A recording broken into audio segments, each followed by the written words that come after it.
Warm greetings, dear students. We are discussing banking regulations and operations subject. In that, we are in the third unit.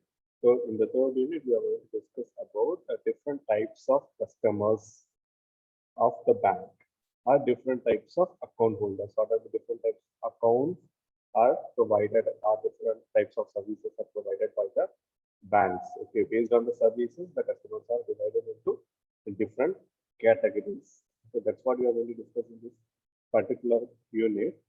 So first topic of this unit is types of customers. There are different categories of customers are there. We are going to detailedly discuss about each category in this particular unit. Okay. So first, the categories are divided into different topics based on the depositors, based on the borrowers, based on NRIs, based on working. Okay, so the customers, based on the nature of the banks, the customers are called in different names. Like depositors means they'll come and deposit the money. Borrowers means for all to whom the bank is lending is called the borrowers. And NRIs means non-residential account in Indians. For all Indians for all staying in abroad, they will be having banking transactions in Indian bank. Okay, so those are called as NRIs. And walk-in customers. Walk-in customers in the sense they no need to be having any bank account and all. They can come. For example, if you're going for any DD, we no need to be having accounts in that particular bank. Okay, some banks are demanding now, but it's not mandatory to have a bank account if you want to get any DD and other services. If you want to encash your checks, those times we no need to be having account. Okay, so those types of customers who are having accounts in the bank, they'll be called as walk-in customers. So it is not mandatory to have bank account to avail the banking services. So that's what we come to know about from walk-in customers.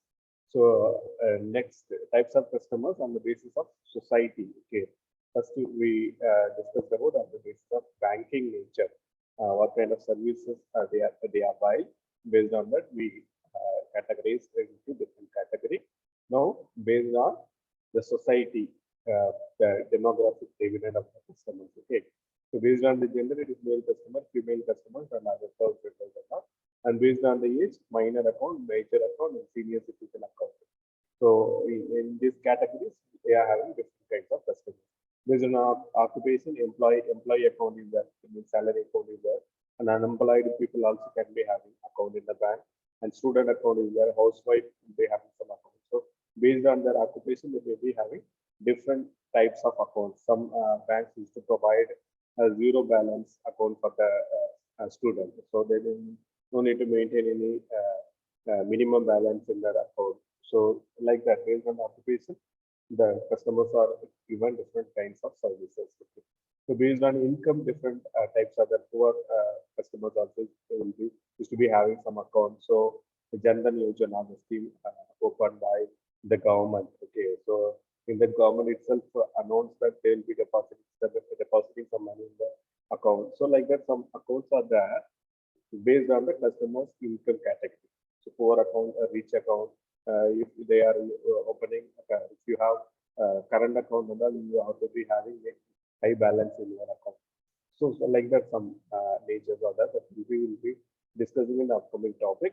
And high net worth individuals. Okay, for all having high net worth, they'll be called as Chennai customers.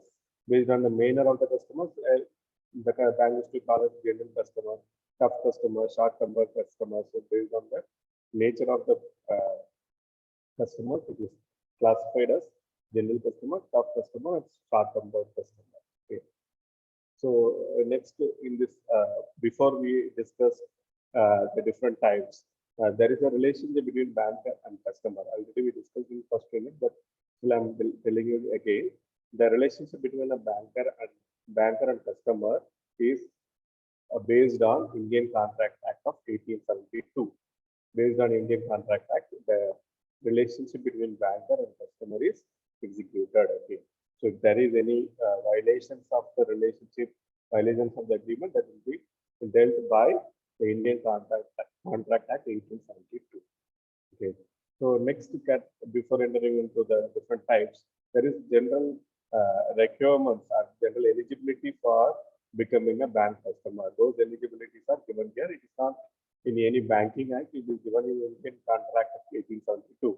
As already we discussed, the relationship between banker and customer is regulated by Indian Contract Act. So Indian Contract Act provided certain requirements to execute a contract. So the same thing applicable for opening and operating bank account. So in that, if you see, the first requirement is minimum age is 18 years for major account. Okay. So some banks are providing minor account with a guardianship. The guardianship is accompanying the minor. The account can be opened for minor also. So that also will be discussing in the upcoming topic. So individuals should be major, that is 18 years of age, can open their account by themselves. Okay. Second category, they must be a sound mind people. They are mentally, if they are not fit, they are not able to open the bank account. Or once they are the customer, then if they are having any mental illness, they are not able to continue as a bank customer. The next eligibility is otherwise not disqualified by any law. As per any law, if you disqualified or if any customer is there, is Indian citizen, if he is violating any provisions of Fixed Citizenship Act, he cannot be remain as Indian citizen. So that time he cannot be having bank account also as Indian customers. Okay. So as per certain law, if he is disqualified, then that is applicable here also for Indian Contract Act 1872 also. And he should not be an insolvent. Okay. A person is an insolvent, he cannot be continue with the banking services. You may be heard about the recent news are not, some are not able to pay back their loan to the bank, so they will be moving out to some other countries. So they are staying over there. So those accounts that cannot be operated out further. Okay, it will be freezed by the government, government as well as the bank. Okay, so he should not be an insolvent person.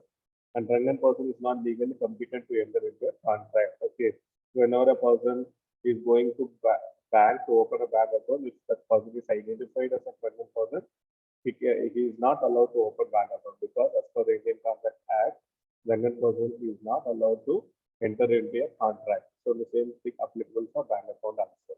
Should be in good sense while opening account. So he must be so the declaration form mandal will be given in the bank whenever you are going to open a bank account. So he must be in a good sense to understand all the terms and conditions of the contract, and then he is eligible to open and operate bank account in the bank. Okay. So these are the eligibility criteria for opening bank account in a bank. Okay.